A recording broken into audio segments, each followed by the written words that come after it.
for joining us. Great to meet you. And I think I've spent some time with you over recent months as we've put content, etc. together, hugely invested in what you've done as an individual in terms of Wiser. But for those that don't know, talk to us a bit about Wiser, where it's come from and why you do it. Absolutely. First of all, thank you very much for joining us today. It's been my dream for the last 4 or 5 years to bring all the HR, talent, recruitment professionals in the insurance sector together to discuss some of the challenges and opportunities that we have.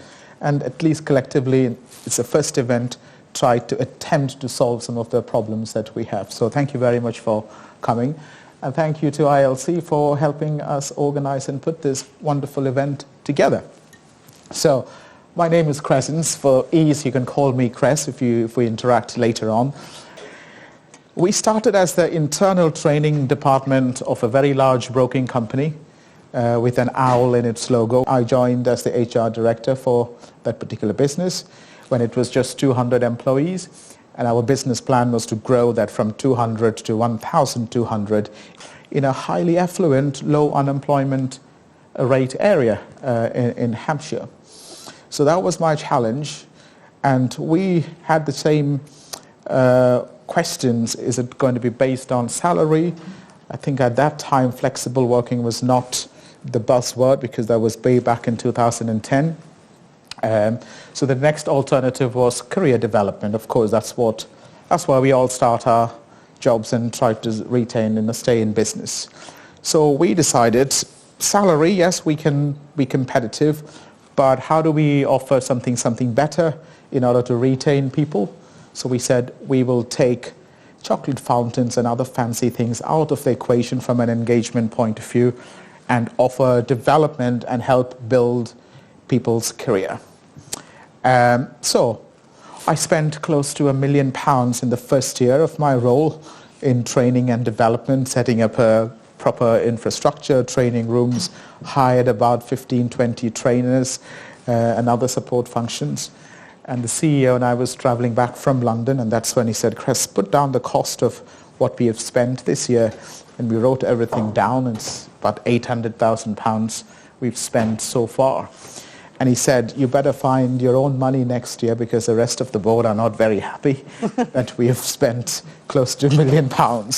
So we borrowed a sheet of paper from a fellow passenger and plotted the concept for Wiser Academy.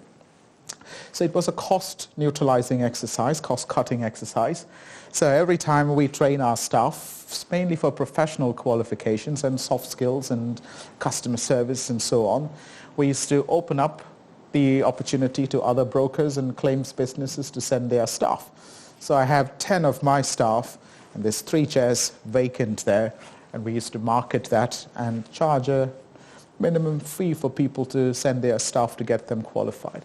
And that's how we started Wiser Academy, filling empty seats in our training classrooms, giving other brokers, smaller brokers or smaller TPA organizations with no internal training facility to benefit from it. Fast forward 12 months, we were turning over £1 million. So we started bringing our own revenue to cover the cost of the training department, and it grew and it grew and it grew. But we wanted to offer something more meaningful in addition to standard induction training, some soft skills and customer service. So we started providing CII qualifications. So everyone in the business will have achieved their level 3 qualification. And that meant it added a further cost because the qualifications are very expensive. It's some £1,000 per head to get your level 3. And I thought, where else can we find more money to cover that cost? And I just put into Google government subsidies for training, and apprenticeships popped up. And we engaged with a training provider and started delivering apprenticeships. But the experience was not very good for our learners. There was one trainer, 200 learners, and it was a tick box exercise. There was no real meaning added to the development. So I spoke to the training provider and said, I'll give you 3 of my trainers and they will do the training. You pay the cost of my 3 trainers. So I've tried to offset further cost, and it paid for the CII exams as well. So we did that for about 6 months, and then I thought, well, we're doing most of the training and exam preparations and stuff, so what else is the government paying this training provider? So I put my training manager to task, and we got ourselves approved by the government to deliver the first apprenticeships as an employer provider in the financial services sector. After HSBC, I think it was us who could deliver our own apprenticeships. And that word spread in the market, and other brokers said, we also want to get the free training to cover the cost of the exams. And that's when I formally launched Wiser Academy as an independent training provider, and now we run that. So we sold the brokerage, so this is my business now that I focus on. That's where we've come from. So quite busy then, Chris, I think. Yeah. I would have said in the last few years. And we'll be hearing later from UCAS in terms of apprenticeships and how that can work more.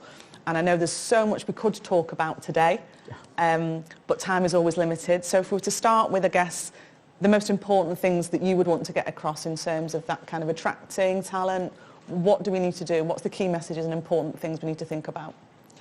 So yeah, talent is a challenge, trying to find and then offering meaningful opportunities to retain them and keeping them happy and flexible. But when we talk about training and development, we usually talk about skills that have already arrived, and you can see on the slide, we need to look at it in a completely different way. And I'll give you an example, and when I saw this logo over here, it reminded me, that's where I started my career. So skills that have arrived, your customer service, your complaints handling, your consumer duty basics, and we spend an awful lot of time developing people in that. But we need to focus on skills that are in progress. It's not yet mainstream, but it's about to happen. But most certainly we completely avoid that skills in anticipation. Sometimes they're called skills in conflict, because we sit and debate, no, that will never happen. ChatGPT will never become mainstream aspect of our day-to-day work. I started working in an Indian call center supporting, back then it was called Eagle Star, and I think Zurich bought Eagle Star, probably you know that. And I remember in 2002, we were trained as trainers on how to deliver virtual classroom trainings. We had a Citrix or Cisco platform, and we used to be trained by the trainers in the UK back in India, and similarly we used to train people from India back in the UK and Poland and other places. And we were given training in 2003-04 on how to deliver virtual classrooms training. And that is an example of skills in anticipation. Zurich team really anticipated. There's a way of doing that. There is a need for that. And fast forward to 2012, when I implemented the first ever virtual CII training platform under Wiser Academy, it was no means new or difficult, because I knew exactly how to implement that. I knew what to pass on to my trainers on how to facilitate a good virtual classroom training.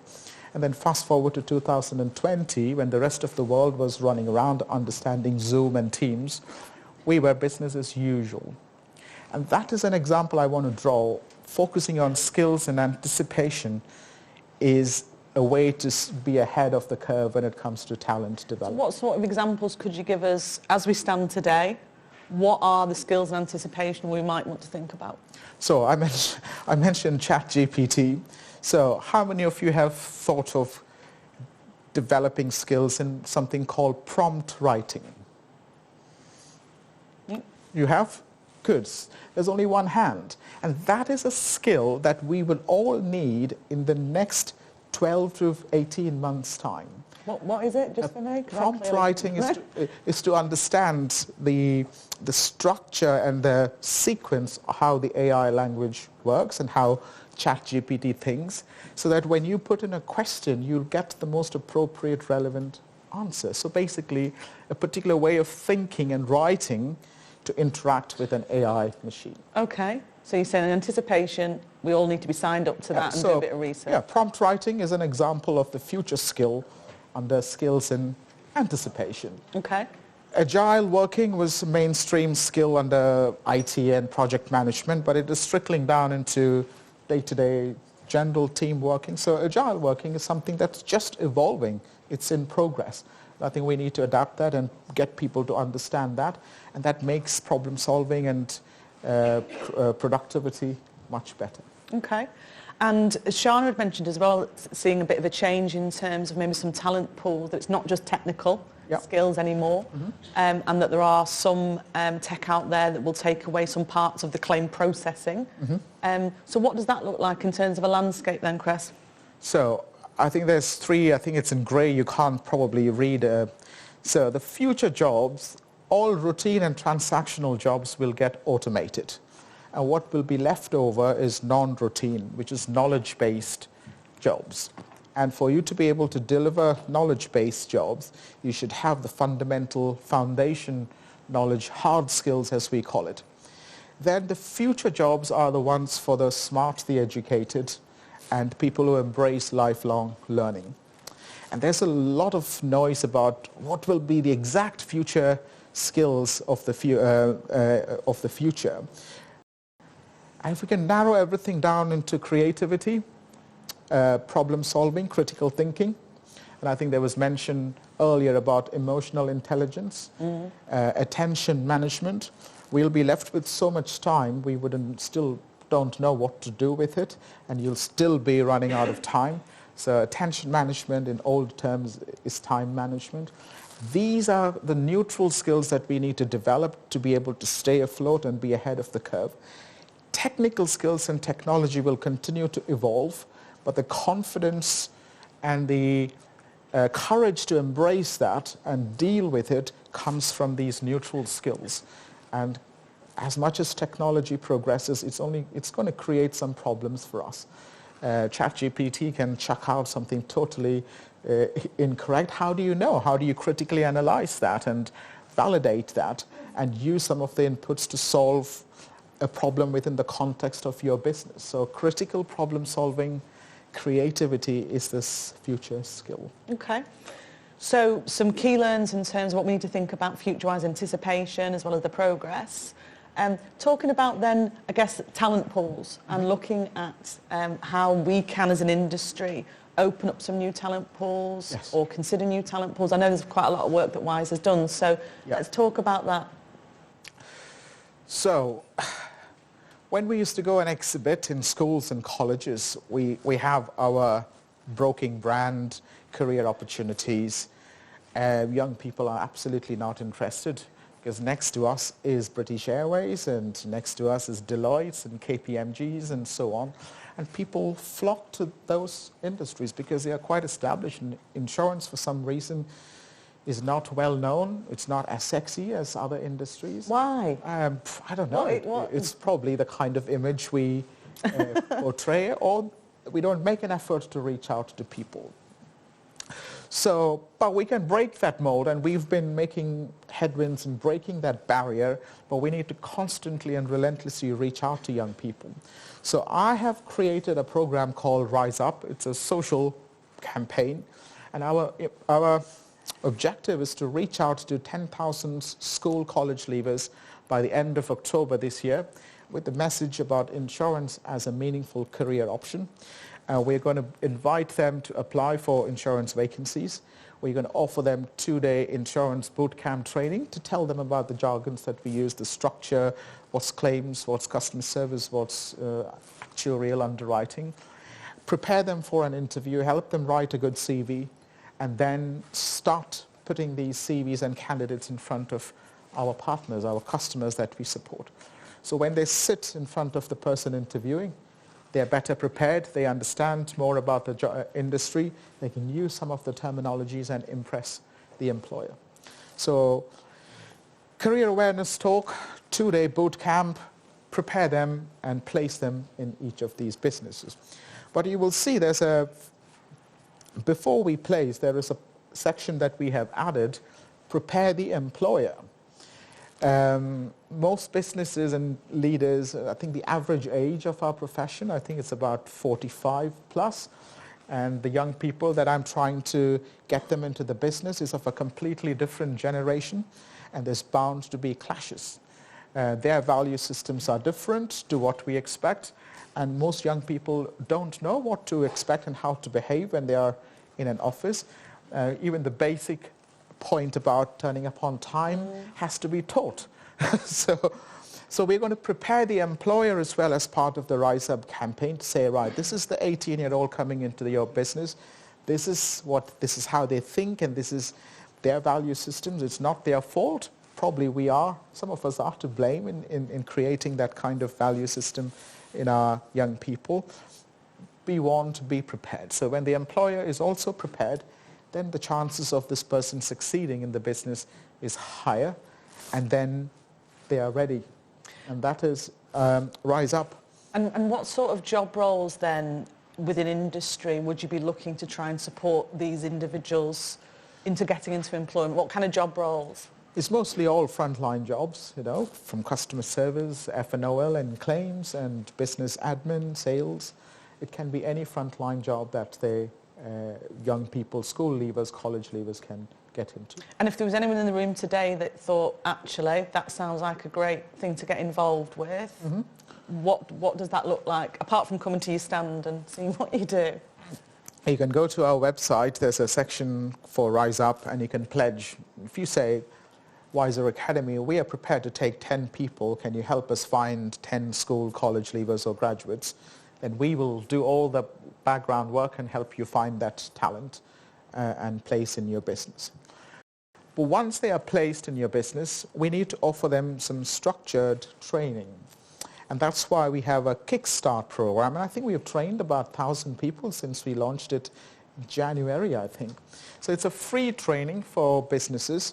If you have a new person starting in your work, and before they sit next to someone and learn on the job, if you want to offer them some structured training into what is insurance, what is claims, the different departments in claims, third-party damage and third-party recoveries and so on, you send them to our 2-day free introduction to insurance training.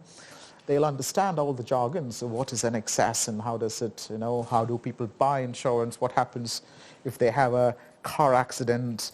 Who do they call, and then what happens? So they understand the framework, and they are put through an exam, an assessment, they get a certificate, and then they can sit next to someone and learn the systems and processes and scripts. That makes their learning a little more easier and faster and more embedded. So that's Kickstart for young people or older people fresh into insurance. They can go through that. And just touch on apprenticeships as well, and the option to become qualified in insurance and to get a degree. What does that look like as a programme? And do you think that there's more of a shift now to people wanting to not just take the path of going to university after college? Yes. That's a yes, okay. And why? Why has there been a shift then? Well, I think you will hear from UCAS later this afternoon. People are they're getting to understand all the opportunities. Universities, I think if people are smarter, I think they're going to avoid that, because you go into a 3-year degree, maybe an English literature, geography, economics, you spend £60,000 debt and you walk out with no meaningful work experience, £60,000 debt, and you'll probably still end up in doing some kind of frontline job. And from an insurance sector, we think we attract the best graduates, in our talent programs, graduate programs, major insurance companies. But in reality, we only get given the leftovers. The creme de la creme is taken by the Deloittes, the KPMGs, and all the big IT companies. And we only get the leftover graduates. So why wait for leftovers? Go and recruit good talent right from school and colleges and nurture and develop their career. So we know university is still a preferred option for some of the people, and that's why we developed the first ever insurance university degree program. That's not on the slide, because I was surprised. Social media, which is only in the last 20 years, has got its own university degree program. Does it? Yes. You can do a social media degree, how to use Facebook and Twitter. But insurance, which is about 500 years old, from its early days, doesn't have an insurance degree. So we changed that in 2015, I think, yes, and we developed our first ever insurance degree program. Because diversity, and we mentioned about diversity inclusion, we always look on the other end of the spectrum of the socially, economically not so privileged people. But if you look on the other side of diversity, there are these private educated students who went to private schools and colleges. Why can't we attract them? Because that is equally diversity, but we have to offer something really lucrative, meaningful to them. So to attract the private school educated people into the insurance sector was the trigger point of developing the university degree. Okay. And they are smart, so they come and work for a business after college. 3 years ACII industry qualification. The 4th year is a BA Honours Insurance degree. You walk away with 4 years of work experience and you've saved, I don't know, £60,000 if you're still living with your mum and dad, and not £60,000 in terms of university debt. So you think there's a shift? Absolutely. And our job, I guess, as the collective community is to do more about it, to get the word out there and to make it seem a bit more sexy in terms of an industry. Yes. There are 500,000 young people who have expressed their interest in an apprenticeship. You will hear more about it from UCAS. It's just that one door we have to open and we can find the new generation or the next generation of talent. Okay, wonderful. Just for anyone who doesn't know, we do podcasts within ILC. I recently spent a lovely couple of hours with Cress on a podcast that's due out in the next couple of weeks where you can find out a bit more, a bit in terms of background, but certainly the passion that sits behind it as well. So I'm going to go to Nick for questions unless there's anything else that you want to add before I pass over to Nick for some questions. Well, I just want to highlight on the apprenticeship side of things because I think Shana from Zurich mentioned their apprentices didn't have a good experience or it was difficult. I think it was on the virtual learning, I think. The virtual learning side of things, yes.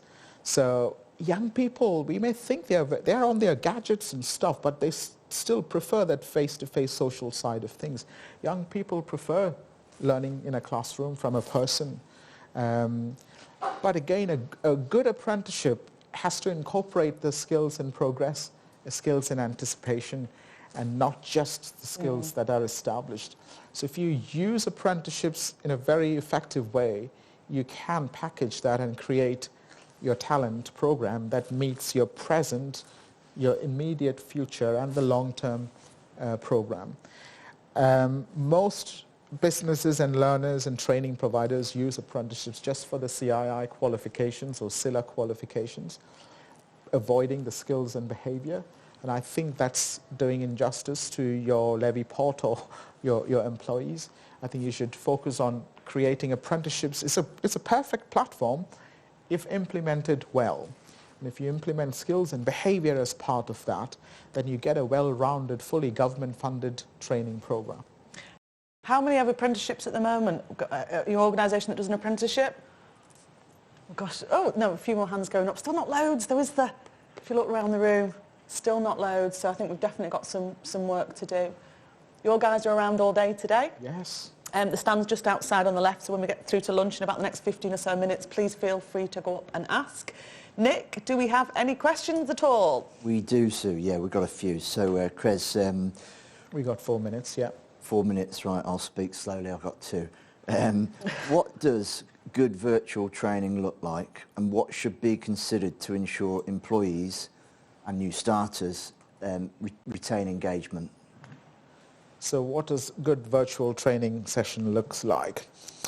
First of all, having the cameras on by the learners themselves is a good starting point. So one of the key things my trainers really drive from day one is to have the cameras on, because that creates that sense of connectivity and so on. We need to use interactive platforms, otherwise it'll be just somebody talking to you. So like Slido, we use something called Nearpod. Is that what you guys use? So bring some interactivity and engagement activities that you typically do in a classroom training into your virtual sessions. But most important is keeping the content quite concise, and constantly bringing interactions, verbally interacting with the people, asking questions and keeping them. And no more than an hour and a half if you have any kind of a formal training, not to do full 8 hours and stuff. So keep it bite-sized and then keep it highly interactive. Sorry, what was the second part of your question? Engaging? Yeah, how to keep the employees engaged. Yeah, so even if you are delivering virtual classrooms, we need to have to use our dexterity and motor skills. So our trainers send printed copies of workbooks, so as they're learning, they need to still to be able to write and scribble and highlight and all of those kind of stuff. So if you bring that classroom feel by way of interaction and be able to write and scribble and post-it notes and then keep activities on a Slido or Nearpod kind of platform, then you can really make virtual sessions highly engaging. One more? Go on then. Something, Cres, that you mentioned during the discussion was lifelong learning. Mm-hmm. Something that I'm very passionate about. I think it's really important. How do employees give those pathways of lifelong learning to the new talent that they want to attract? If we can go back, I think, one slide. So. Are you challenging me now? Which one? Which one do you want? Yes. Yeah. I've used a term there called macro learning, micro learning, and exposures. So when a new employee joins, they go through their 10 days or 5 days induction. That's a typical macro learning opportunity. And that will give them a real start. If you plot them on a graph, you'll see it's going high because they have the deep foundation, they understand, and they're productive. But what happens after that, they'll start dipping. Their productivity, knowledge, enthusiasm starts dipping.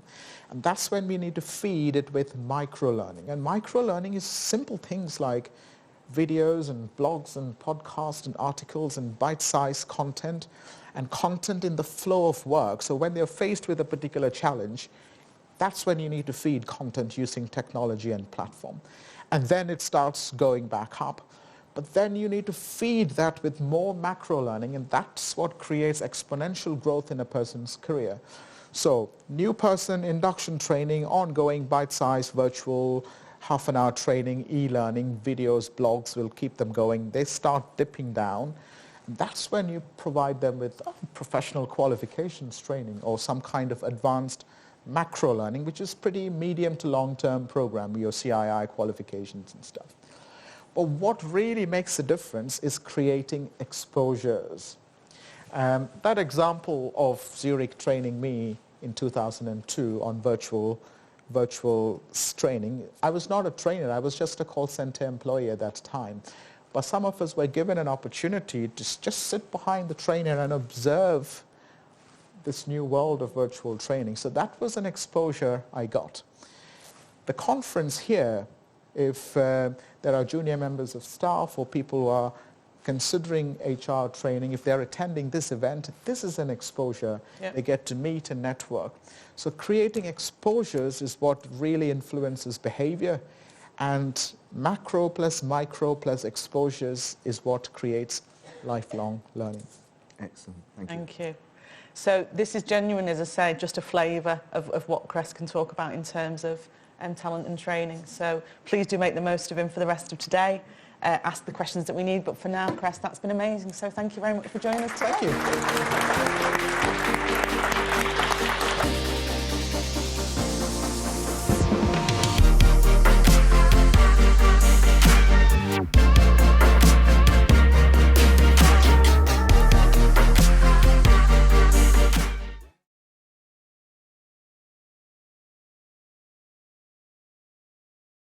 In 2 years' time.